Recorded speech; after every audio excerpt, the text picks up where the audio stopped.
And as an introduction, I said to them, "Do you realize what you're doing with us?" And they say, "Oh, of course, we're selling wine." No, no, you're not selling wine. So what we're doing? I say, "Yeah, we offer happiness to people for sure. But you need to remember that each time you give a bottle of Le Puy in two new hands and you explain what it is, you raise the conscious on a more virtuous model. Maybe you're gonna change the consumption of this person forever, like this family did to me, by the way. And because of that, the bottom line of this is that more and more producers are gonna be pushed to become organic, because if we have more and more amateurs wanted, and so basically the soul behind Le Puy is to change practices.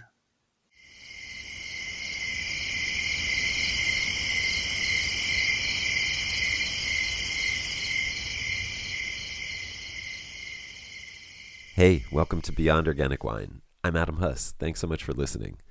Beyond Organic Wine is a podcast and a Substack about the ecology of wine, the future of wine, and the regenerative renaissance as seen through the lens of wine. If you're ready to go on a journey that leaves traditional wine thought far behind and explores the edges and margins of our current dominant wine culture, then this podcast will probably light your fire. If you'd like to support this podcast and the work that goes into each episode, please subscribe to the Beyond Organic Wine Substack at beyondorganicwine.substack.com. And you'll also get full access to all the podcasts, resources, and writing that happens there. If you'd like to sponsor an episode, please email me at connect@organicwinepodcast.com. And last, but definitely not least, please follow and leave a great review on your podcast app. It's immensely helpful. Thank you for your support. And a huge thanks to those of you who already subscribe and support in whatever way you can. I couldn't do it without you. Tickets are now on sale for Embracing Hybrid Grapes in California. What is Embracing Hybrid Grapes? And why would I want to go, you might ask?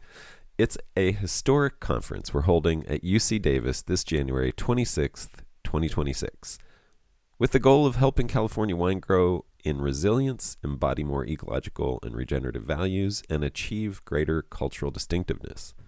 The day will be a mix of guided wine tastings, keynote addresses, panels, presentations, exhibits, and more. Subjects will address wine growing, winemaking, and selling wine made with hybrid grapes, as well as the current developments and advances in grape breeding. Speakers will include industry leaders working with hybrids in the vineyard, cellar, and on the retail side, as well as scientists and wine celebrities.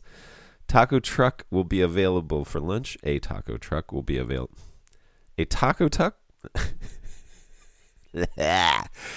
A taco truck will be available for lunch with vegan and gluten-free options. The day will conclude with an exploratory wine tasting of even more wines made with hybrid grapes from around the world.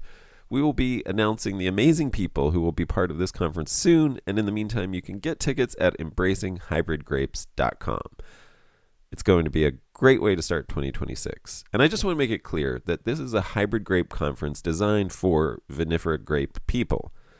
I want this to be helpful to everyone where you are in wine, especially if you grow, make wine, and sell 100% vinifera wines, since that's most of California wine.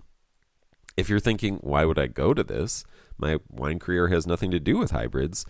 You are exactly the person who this conference is designed for. And if you happen to love hybrids, you're going to love this conference as well. This is a both and kind of conference, not an either or. And if you live in other parts of the world and travel to California is impossible, let me know if you'd like Embracing Hybrid Grapes to come to you, and we'll see what we can do together. Embracinghybridgrapes.com is the website and place for tickets, and my email is connect@organicwinepodcast.com. My guest for this episode is Harold Langlais, who works as marketing director for the Amaro family at Chateau Le Puy. Chateau Le Puy's land, the Hill of Wonders, has been chemical-free since it began in the 1600s. After World War I, they refused to begin using the novel chemistry that came out of the war, and they have continued on that path undaunted despite peer pressure and ridicule. As a founding member of Nature and Progress, and I'm anglifying that, A pioneering organization for the development and promotion of organic farming in France, Le Puy became one of the first Bordeaux estates certified to produce organic wine. Le Puy has successively obtained EcoCert, which is organic agriculture, and Demeter, biodynamic accreditation. And Pascal Amoureau, one of the members of the family, actually contributed to the specifications brief for Demeter. So they helped build Demeter certification. They use horses and sheep instead of tractors, don't do deep tillage, and 50% of the property is forest, meadows, insectaries, and ponds, or a pond. And they are beginning to implement some vitiforestry via interplanting of shrubs in the vine rows. They actually pulled up some of their vineyard plots as early as 1970 as they became aware of the damaging effects and loss of biodiversity resulting from vine monoculture. And if all this doesn't make it sound like a pretty exceptional place, there is a cromlech, which is a circle of standing stones around a central stone, all placed between two dolmens, believed to date from the Bronze Age, about 3,000 to 4,000 years BC.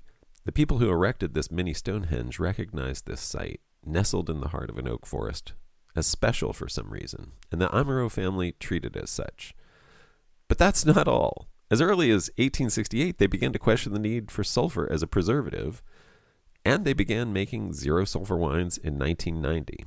And if that isn't enough, a bottle of Chateau Le Puy was drawn into the Drops of God manga, where, in its televised version, the Emilion 2003 vintage was declared the best wine in the world. And in 2010, Chateau Le Puy celebrated 400 years without any artificial chemical use as fertilizer or pesticide. Harold is an incredibly articulate spokesperson, not just for Le Puy, but for an ecological approach to wine. We agree deeply about just about everything with regard to the values behind the way we think about wine. So I think it's just a matter of time until he also starts to fall in love with hybrids. And Harold offers some fascinating insight into the French appellation system, the AOC system, and how it is both a cherished tradition and something that limits innovation, prevents adaptation, and motivates the use of more chemicals than would otherwise be needed without being bound to the constraints of the AOC. This is juicy stuff, and it actually inspired this conversation with Harold in the first place. I hope you see, as I do, that it's not only a mildly controversial topic, but slightly revolutionary the way Harold thinks about this and the way that Le Puy thinks about this. One note, Harold makes a claim at one point about Bordeaux having the most organic vineyards of any region in France, but we fact-checked this afterwards, and that region is actually Languedoc-Roussillon, and I've included a link as a resource with this info in the show notes. But Bordeaux is making huge strides in organic viticulture. I guess you could say finally seeing the wisdom of Chateau Le Puy and the Amoureau family. Enjoy. Hey, Harold, thank you so much for doing this. Welcome to Beyond Organic Wine. Well, thank you, Adam, for having me, for offering me the opportunity to deliver our message, I would say, and open eyes. Fantastic. And open eyes on a different way of thinking wine and a different way of making wine, and potentially a different identity of Bordeaux, because this is where we That's are. why I think I wanted to talk to you, and that's really what this podcast is all about, is a different way of looking at wine. If you could introduce yourself and what your role is there and where you are. What's the name of this place that we're talking about? So the place, because you're right, it's first and foremost a place called Le Puy, Lepui, and that's in old French it means the podium. There's this idea of elevation. That's Mm-hmm. you would translate as a mont, like a little mont, and where we Le Puy is basically the, I would say, the rooftop, the highest elevation in Bordeaux. But I mean, don't get me wrong, it's not the Alps. It's It still just is very the low, but because of this particular elevation, it already offered to our place microclimate. That's, we talking with the 3rd of October. And that's the period of the harvest. And the first impact of this elevation, for example, is that we do harvest after most of our neighbors in Yeah. Saint-Emilion. We're 10 minutes away from Saint-Emilion, east side of it, you know. East side. Got it. Yeah, that's Towards the ocean. previously it was we were part of an appellation that most of the people don't know called Côte de France, an Okay. appellation that we left 6 years ago, but a territory that was part of Saint-Emilion before 1921, basically, and because of all the work and the willingness of Saint-Emilion to have more restriction of the territory, this part that was part of Saint-Emilion a long time ago was called Côte de France, and that's, as I said, like 10 minutes east of Saint-Emilion. Wonderful. And there's a And really I didn't say who I am, so sorry. I was sorry. who are you? So yeah, I'm director at Le Puy and co-owner now since 2018, and yeah, I've been accompanying the family for 10 years now. Are you The from Amoro that family. area? Are you from that area? No, not at all. I'm a Champagne guy, adopted by Oh, a lovely humanist family called the Amoro, a Bordeaux family from Bordeaux. But fantastic. yeah, I come from a family of farmers and winemakers. But yeah, Right. I follow a different path until I met this family. Well, maybe to set the scene a little bit, you were Sure. just about to tell me about what your afternoon was like. It's morning for me, but afternoon for you. And can you can you sort of describe where you were and what you were doing? Yeah. Well, What it's like? I just left a lovely couple and their kids. They are Le Puy fans based in Costa Rica, and they have a wine in their place in Costa Rica, and they never had the chance really to come before they decided to deliver our message over there. And Louis, the guy, always said to me, "When I drink your wine, I can feel this. There's some energy in there, and I really need to come." And today, I think they realized, they understood why, because Le Puy, it's a special place, as I explained, from a winemaking perspective. Of course, as a Mont, there's a singular terroir here because, as any Mont, there's no topsoil. So we right on the mother bedrock. There's Mhm. a thin layer of clay and 50 centimeters of red clay and brown clay. But straight after that, you're on the blocks of limestone from Saint-Emilion. So that's singular because it's a mount as well. There's a lot of rotating winds. We never talk about ventilation in terms of terroir, but it's key. Yeah. And also um, so that's from a wine perspective. But when you arrive at Le Puy with your car, what you'll see is forests, ponds, orchards, fields where you could see how horses, our cows, and in the winter the sheep. Hmm. And you'll see as well, yeah, just filled with beasts. And it's just to say that Le Puy, of course, it's a vineyard, but the vine is only one element of the ecosystem. It's not the ecosystem as we can see in so many places. Yeah, I always said to people, your body works with different organs. Hmm. They're all connected to each other to find this balance. And it's the same here. We don't consider only the vine, but the whole surrounding of the vine. And so that's why this is what you would experience at Le Puy. Most of the people, when they come, that was the case today with Le Puy Natalia, they didn't feel like they were in a vineyard, but somewhere else. But what also makes that place very unique is because This is the place that the Celtic people, it was a tribe, during the Bronze Age, a tribe that was all over Europe. Yeah. These guys, they decided to settle a ritual site at Le Puy. They Mm. didn't put it in Bordeaux or in Saint-Emilion or in Pauillac. No, they put it there. It's a circle of standing stones, so it's very Mm. similar to Stonehenge, but obviously it's like a mini Stonehenge. Yeah. There's seven stones and a circle, and two dolmens on each side of this called cromlech. The circle of standing stone, the Celtic name for it is called cromlech. And this type of site was established where the Celtic people would feel some sort of energy. And so I spent my afternoon with this lovely couple, and we had picnic there this afternoon, and surrounded by the horses and the cows. And so, yeah, that was. As you Beautiful. can feel, I'm very peaceful. I'm in the mood for the weekend. I feel very. This place, you can be.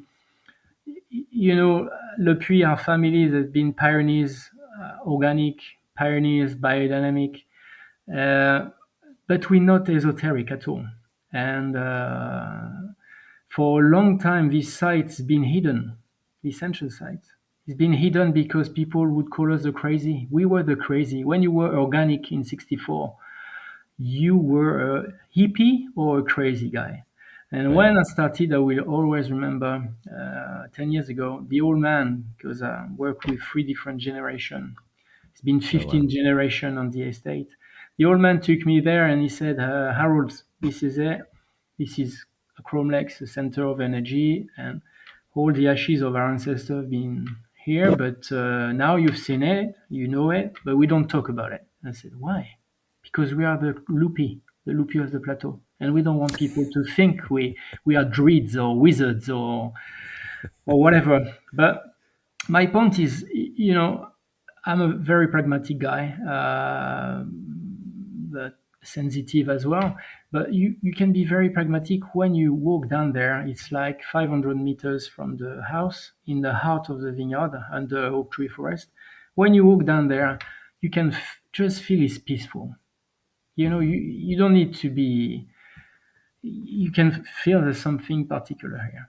And so, yeah, you believe it or you don't believe it. I mean, this is not randomly that these people put that site here. And so Le Puy is singular, not only from terroir and wine perspective. The place is very unique.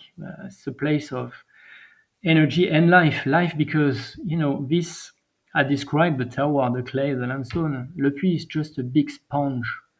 And on Mm. that big sponge flow water, because we have also water springs there, natural water springs. So Yeah. in that way, it's just not any place.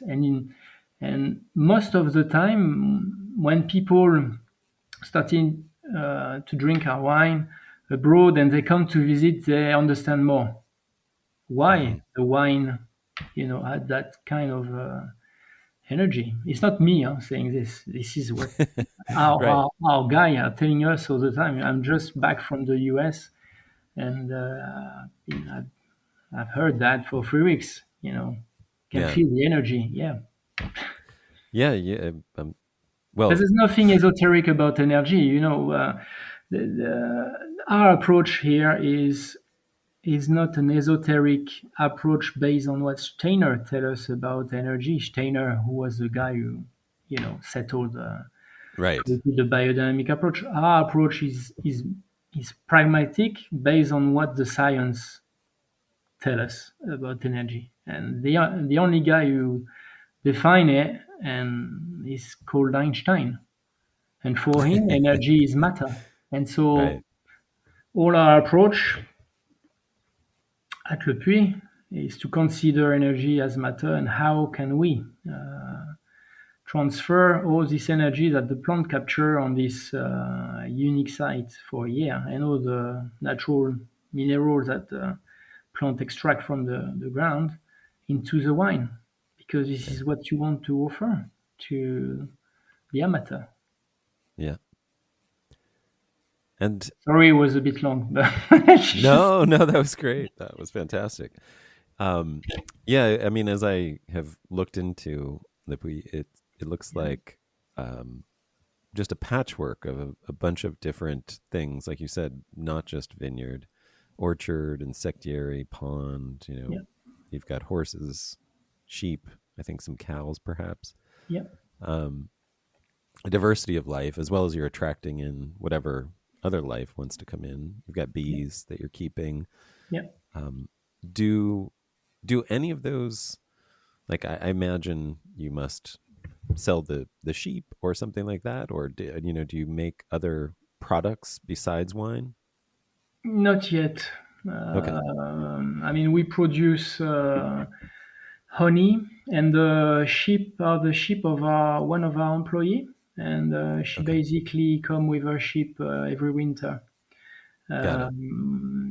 The cows are ours, and the cows become nice organic meat at some point. I have to But say. mainly for in-house, not For the family, yeah, yeah, yeah. absolutely. The honey as well is for the family, but soon we will offer some, I think, because some of our fans ask for it.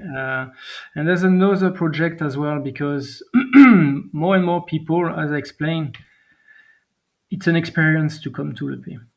Really, it's an experience, and more and more people ask us to stay. They want to stay here, and for a long time, it's just been a place to produce wine only. Mm, It's not open at the weekend.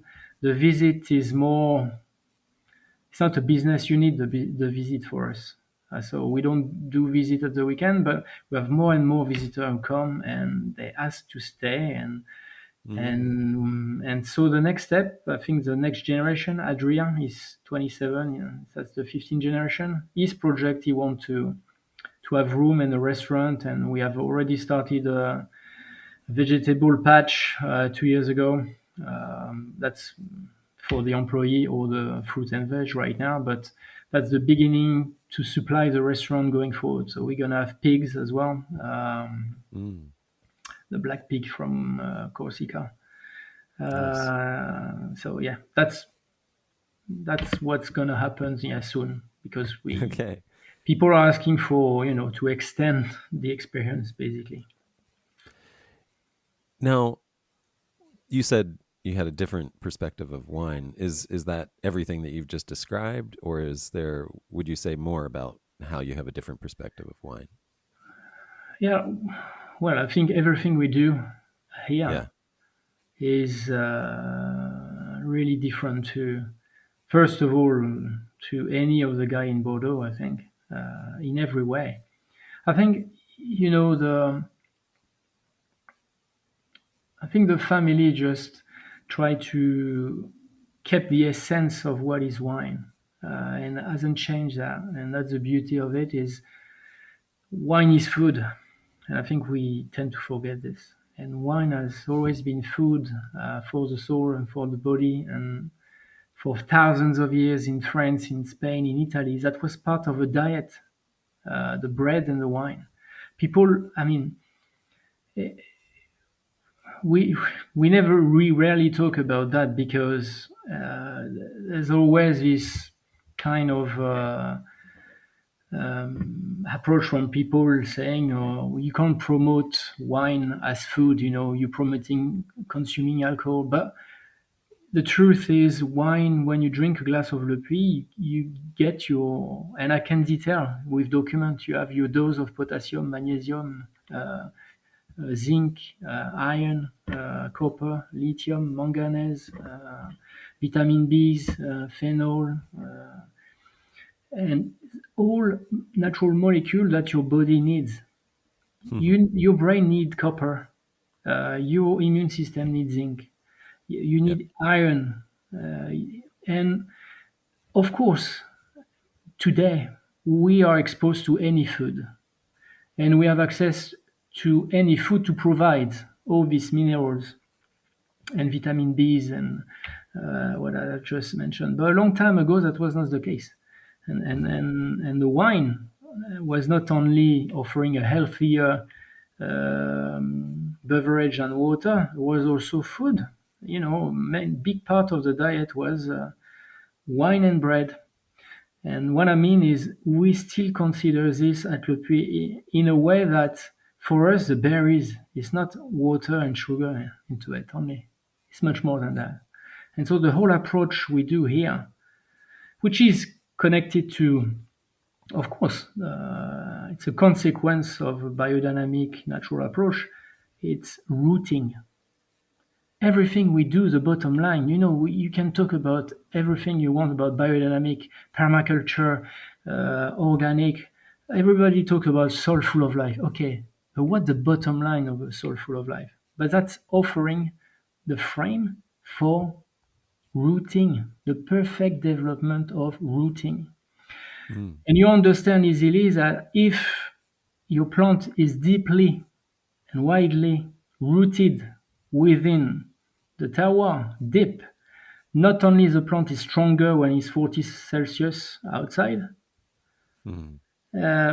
and they connect to each other, and so the immune system of the whole vineyard is stronger, but in terms of reflection of the place, because the wine is, as I said, first and foremost, le puits, a place. Yeah. And what we just try to offer to people is a purest expression of that grape that grow in that particular place. And so the most the plant is rooted, the more of this molecule we're gonna get too. Yeah. Wine is food, food for the soul, food for the body. And wine is here. The only purpose for us is to offer happiness. Yeah. Maybe, may we forget this. We intellectualize wine, and the French people are widely responsible for that. Wine is here to connect. It's first of all an individual and inward emotion, but it's there to connect emotionally people. It to lead the people to happiness. Mm-hmm. When you have your, I always say to the people when we have a dinner thing, tomorrow morning, the promise of tonight is tomorrow morning when you wake up. First, you're going to sleep well. Maybe you're going to make love with your partner. And tomorrow morning, when you wake up, you feel fresh like a flower. And people realize that the next day. It's not only on the spot that you discover that the wine is good for you. It's the next day. And because you supply all this element of matter to your body release hormones like serotonin and dopamine, because as I said, your body needs copper, zinc, iron, all these things. Hormones of what? Happiness. The only purpose of everything we do here is this. And Yeah. in a way as well is very different, is we don't try to satisfy any palate or any score or any whatever. It's just the purest and the most authentic expression of the fruit that grow in that unique and singular place. That's all we try to achieve here. Yeah. With this idea in mind, to offer food that reflect all this energy and matter that the plants capture, to reflect it in a wine, to lead these people to a moment of happiness. Right now people are saying, "Oh, we drink less and less wine," and I believe right now this is what in a moment like today, people have this ability. I mean, the wine has this ability to, as I said, connect emotionally people. So gathered people, not separate people, but unite people and create these moments of happiness you have with when you spend time with people around food and wine.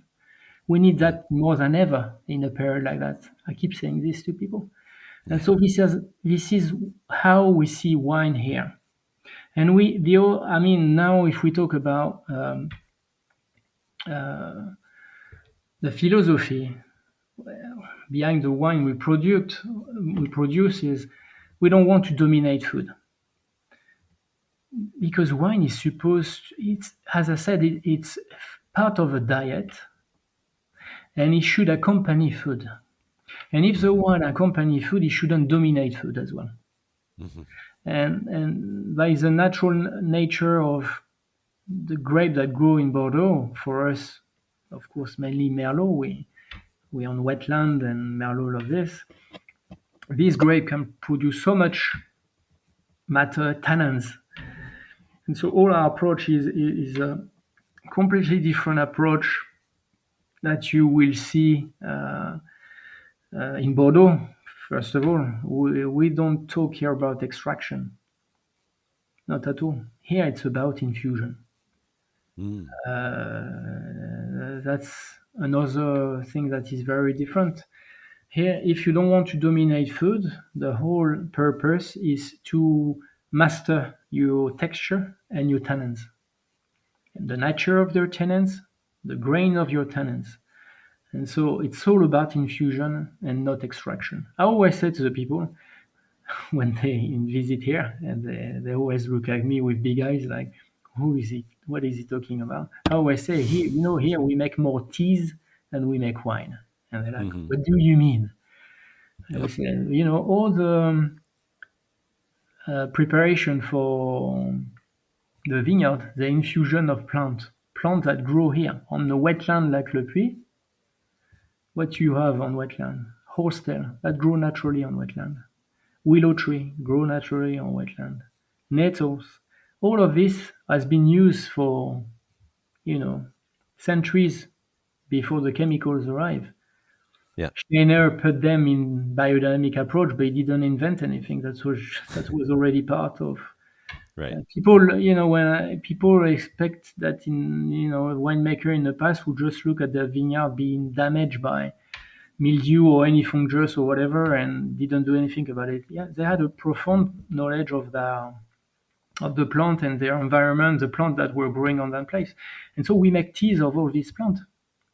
And the fermentation at Le Puy, it's also a tea because it's like tea brewing. Your tea bag is your skin and your pips that you infuse, like you infuse the phenol and the aromas of your tea. It's exactly the same approach. And I could continue like this for a long time, Adam. Well, let me ask you.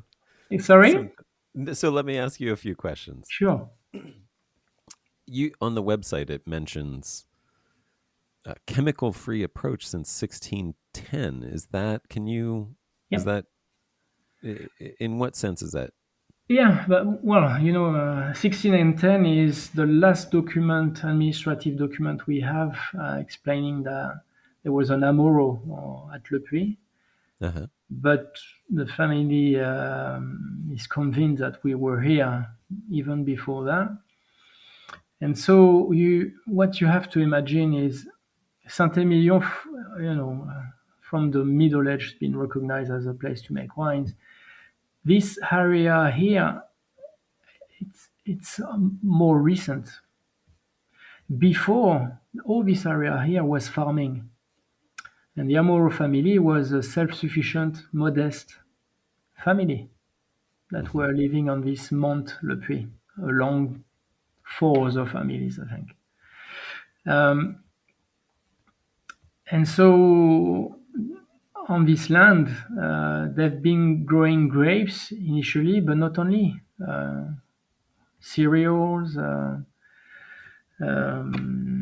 They had animals. They were producing everything they needed to live, to survive. I would say. Uh-huh. And so they were very modest. And so when the first chemical arrived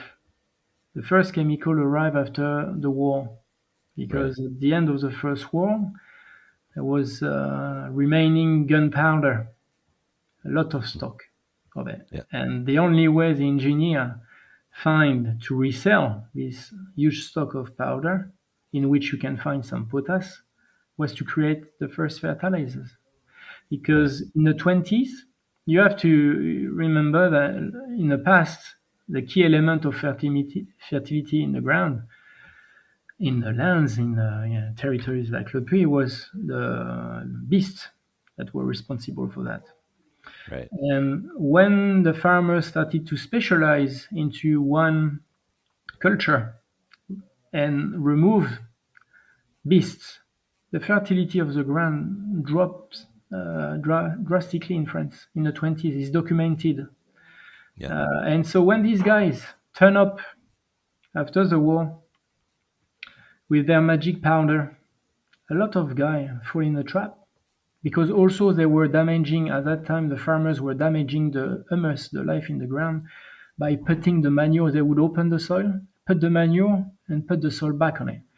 Short term that works, long term that burn basically life in the ground. And so again, when these guys turn up with their magic powder that were doubling the yield, everybody jumped on it. But when they came to Le Puy, the ancestor said, "Go away. There's no coins in my pocket for your stuff, man." That's Mm-hmm. how everything started. Initially, that didn't start, I would say, by an ethic. Was not a It was more economic. yeah, it was not a lifestyle. Initially, it was because one coin, in the family, they used to say one coin that come in the pocket doesn't have to go out. Don't Yeah. go out. I think I remember because we still have a lot of diaries from many ancestors up to 1850, if I'm correct. And if you look in the diaries, you can see everything because they used to write down everything. What they used to buy shopping, the dinner they have with the friends, what was happening in the vineyard and stuff. And basically, you go through the diaries, they would go shopping like twice a year because everything was just produced on spot. They would just go twice a year for Christmas and Easter to buy special meat Uh-huh. next village or to buy one pair of shoes, and that's it. Yeah. And but basically, over time, what have they noticed over time? Have they noticed the change of the soil on neighbors' land? And that's how they realize that they, they basically made the right decision, and that what was initially I mean, a decision motivated by economics became a philosophy over time. And also because, you know, as I said, they were self-sufficient in polyculture. I think in 1610, if I'm correct, 60% of the land at Le Puy was oat, the cereal.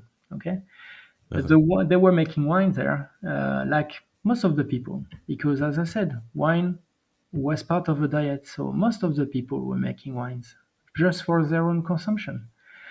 But their wine here started to become recognized locally and recognized mainly for having properties or qualities that heal or improve other wines. And decades after decades, some merchant who started to come, especially two guys who come to buy more and more grape. And so the family, like many other, saw an opportunity to have a better life by specializing more into winemaking than just farming. And so some of the land that was forest and stuff became vineyards, and they started to have issues that they didn't have in the past, red spiders and new Mm-hmm. insects that damage. And so they, as well, the conscious of the monoculture and the impact of the new product. I mean the chemical and intensive agriculture on neighbors' lands opened their eyes and build up their philosophy um, at the end of the 19th century towards the beginning of the 20th century, when it really became uh, a philosophy and a lifestyle, really. And that's why they never bought any of this chemical. And more than that, in 1964, so just as a reference, so people understand, we after the war, there's less men. Charles de Gaulle is a French president, and the intensive agriculture is seen for as the solution for the future to feed a nation with less men.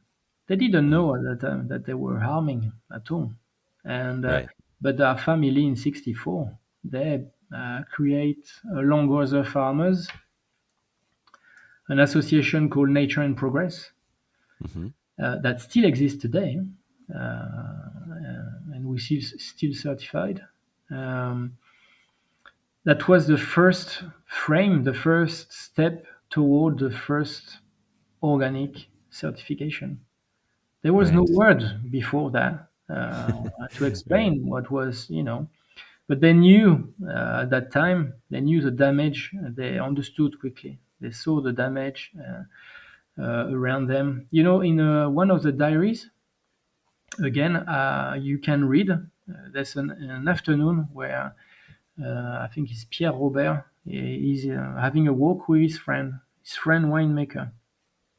I think they're going to check the horses or whatever. So they're walking, and he describes the walk. He's then on a path, and on one side there's the land of the family, and the other side the land of that guy. And he Mm. described a crust. He said, it's funny, on the land of I don't remember the name of the neighbor. There's a crust at the surface, Mm. and there's less organic elements, basically. Right. And so maybe we've made the right decision.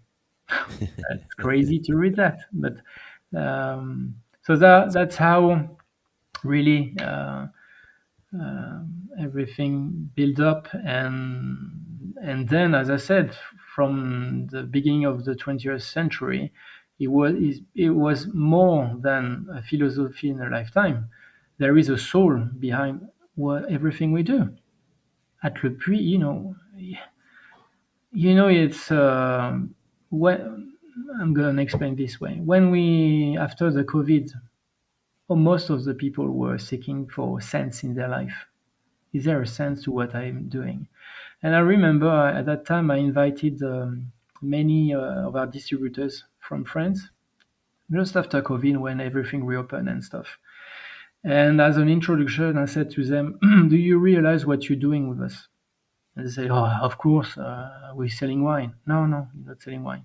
So what we're doing? I say, yeah, we offer happiness to people for sure. But you need to remember that each time you give a bottle of Le Puy in two new hands and you explain what it is, you raise the conscious on a more virtuous model. Maybe you're gonna change the consumption of this person forever, like this family did to me, by the way. Mm. And because of that, the bottom line of this is that more and more producers are gonna be pushed to become organic, because if we have more and more amateurs wanted, and so basically the soul behind Le Puy is to change practices. Mm. When you build nature and progress along with other farmers, is to promote this, to change practices for a better life, basically. If I'm more Yeah. global, that's what it is. So that's the soul behind everything we do, and I can say that today, without any arrogance, I think we get there with the help of course, other pioneers in other regions and other countries. But Bordeaux is today the biggest organic vineyard in France. Most of the people don't know it. That's the Really? stats. Yes, you can check on official data at the Bordeaux institution called CIVB. And so, Yeah. most of these guys, they're not doing it by philosophy. They're doing Right. it because they have to do it to sell the wine. Right. And I don't care. Right.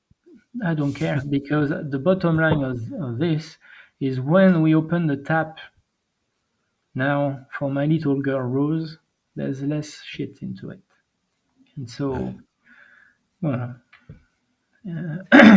so yeah, it's been 16 and 10, 15 generation of farmers and winemaker here at Le Puy who refuse to use chemical and try to inspire people to think making to think wine in a different way, because it's in the same way it's thinking wine in a different way, you know. Yeah.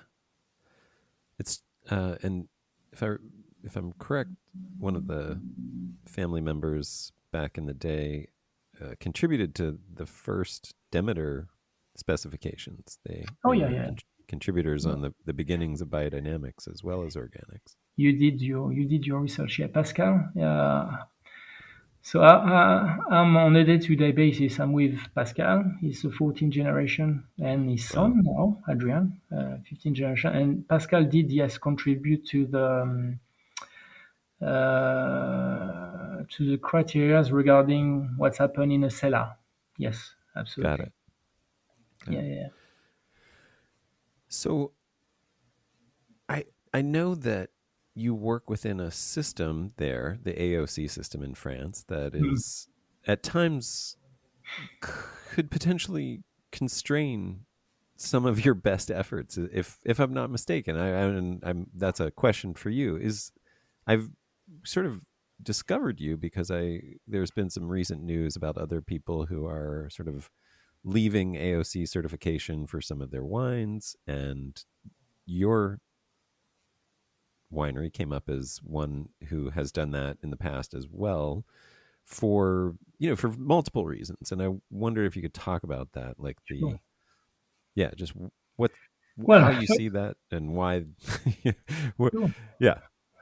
Um, well, listen. First of all, I'd like to say that the appellation system is an asset. It's a French patrimoine. I don't know if you understand the word patrimoine. No. It's heritage. This Ah, is yes. leaving the appellation system. It's heartbreaking because it's when you leave the appellation system, you're not entitled anymore to even put the name of your village on a label. It's not Mm, only removing the word Chateau from your label. It's more than that. It's getting rid of your roots and your identity. And mm, so I will always remember that day when we made that decision. I was coming back from New York, and we have family committee every month to taste the wine and to go through different thoughts and decisions to make, etc. And that's the patriarch, Jean-Pierre, who said, I think it's time for us maybe to leave the appellation. Alors, what motivated this as well is because before we left the appellation system, Jean-Pierre has been invited along another winemaker called Patrick Baudouin. Maybe you know him from Savagnin, Anjou Blanc.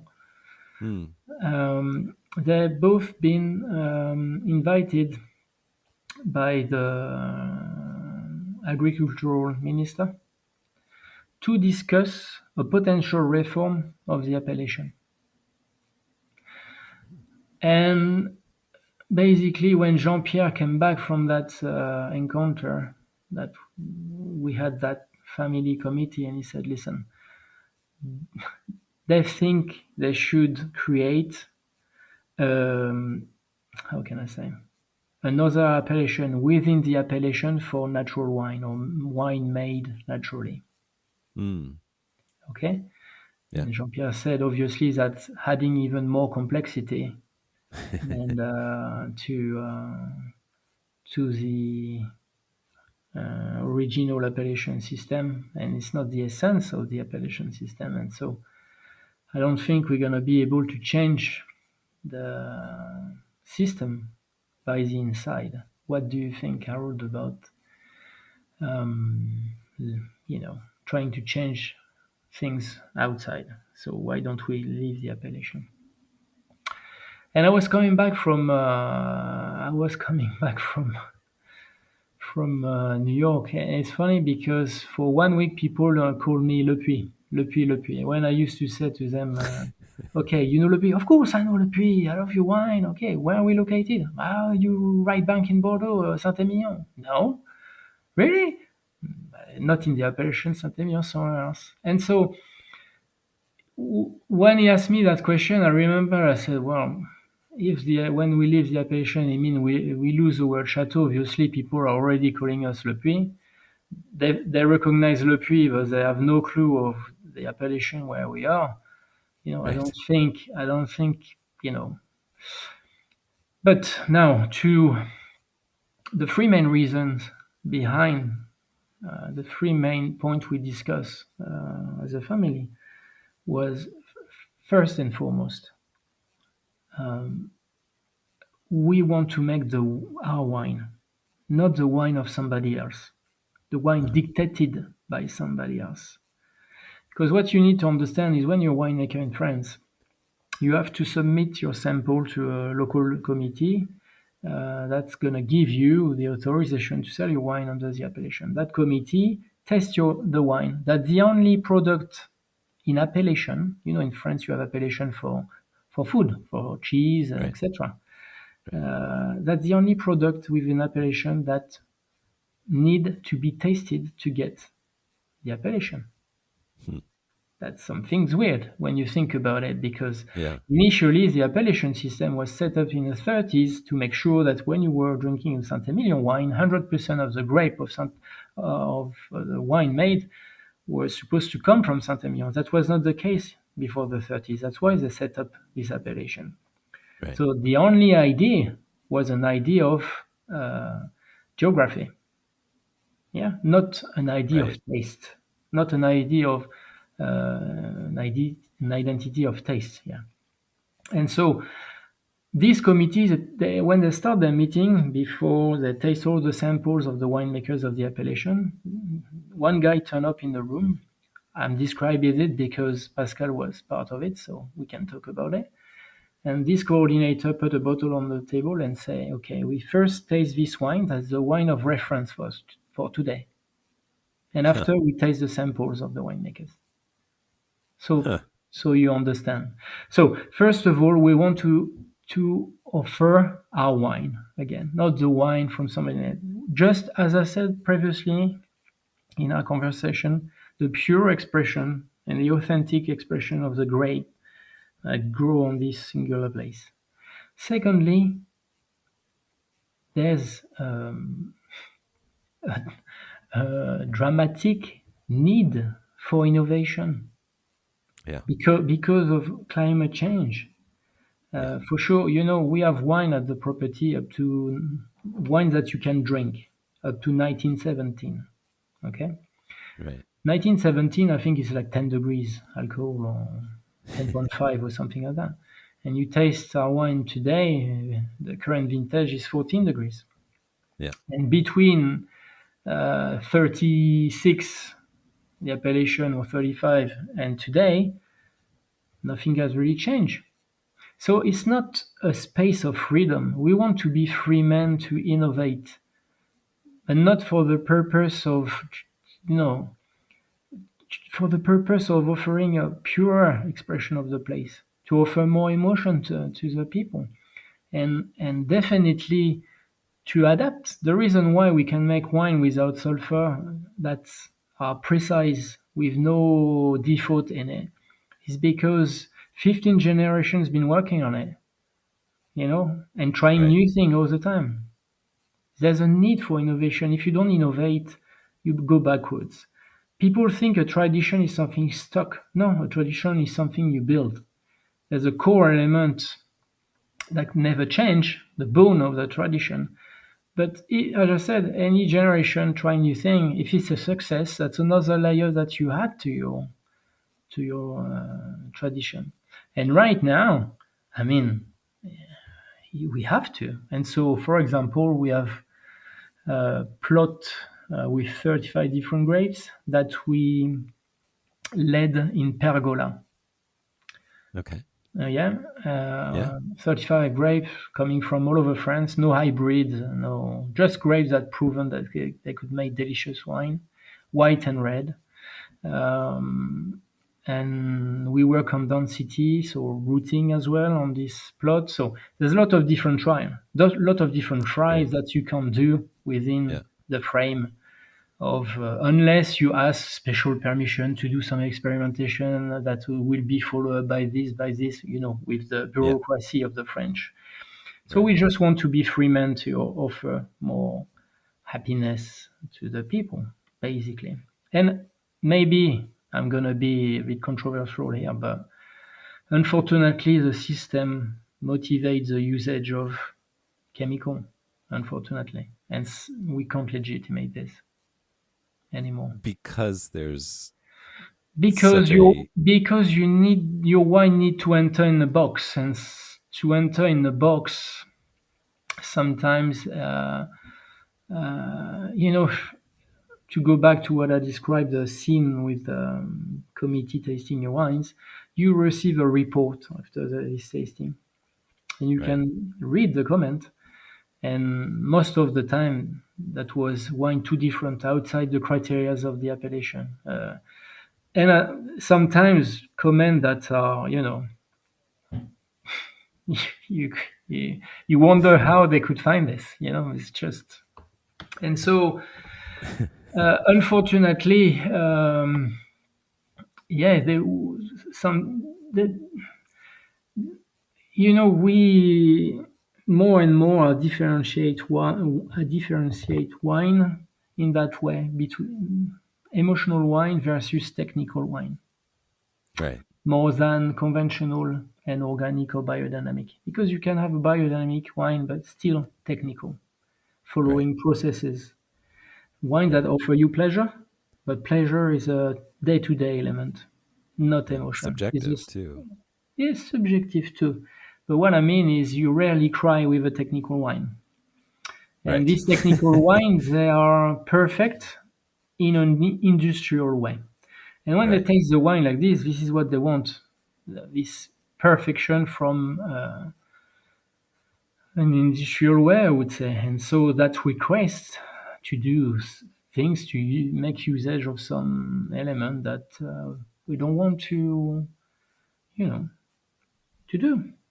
Starting from sulfur, the point is sulfur is not the problem. Don't get me wrong. I think people are confused about us, about the fact of not using sulfur. It's not about without, it's about giving you more. That's the reason why we don't want to use sulfur. So the problem is not the sulfur, it's the quantity Yeah. of which you're going to use. This is how we say it.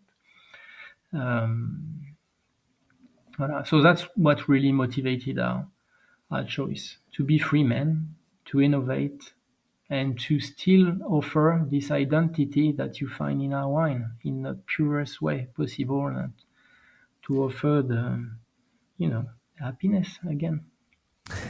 I love that.